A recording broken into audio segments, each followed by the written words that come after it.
Hey guys, it's broken. Is that funny, Matthew? Hey guys, it's finished. Bobby Duke Arts, he always says, hey guys, it's finished, but in this case, hey guys, it's broken.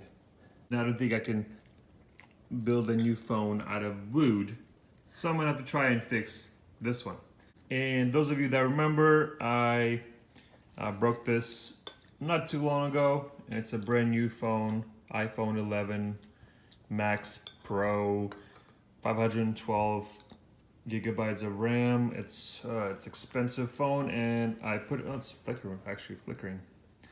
And I put this in the door of the car. There's like a pocket in the door of my wife's van, and basically I set it down this way. Kind of like looked like a handle, but it was closer to the dash. And then when you actually close the door, there's an extension that's sticking out, and that kind of covers that hole. So I guess it becomes more like a secret pocket inside the door panel. I don't know, but anyway, so I put the phone in there, and this is what happened. And this phone actually works when I plug it in to my computer. I can back it up, and I can even do a mirror the screen on my computer. I'll show you that in a minute. But basically nothing else works. The camera doesn't work, the screen doesn't work, and obviously the Face ID doesn't work.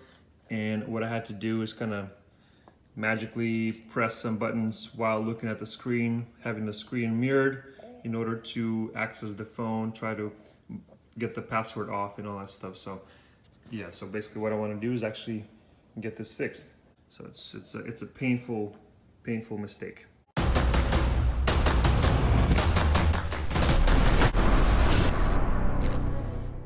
All right, and as you can see, it is plugged in to my computer, and I can mirror the screen, and I can swipe with my finger and basically go where I need to go, but I need to sort of guess on the screen what the buttons are. So if I need to press settings, I kind of have to sort of guess it, and hopefully I'll hit the settings button.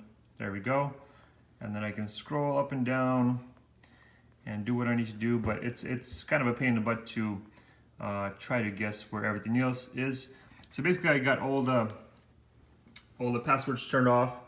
That way I don't have to go through the whole annoying phase of trying to unlock it by guessing all the buttons. And then I was able to back it up to iTunes. And then I still have my iPhone 8, the older one, before I was using this one. So I was able to pretty much back up this one and then put everything on my old phone, iPhone 8. And then now basically I can restore this one and then try to take it apart. Now my other phone is 256 gigabytes, so I'm pretty much almost maxed out on there. And this one is 512, so yeah. Since I edit all my videos on my phones, I basically record it with the Osmo Action, and then I transfer to my phone, and then I edit all my videos, and then that's why I need a lot of space on my phone. So basically I'm gonna go ahead and start taking everything apart from the inside. That works. And see if we can make this happen. All right, let's go.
All right, guys, and the phone is now back in business, and I can start using it, and it'll be a lot faster than my iPhone 8.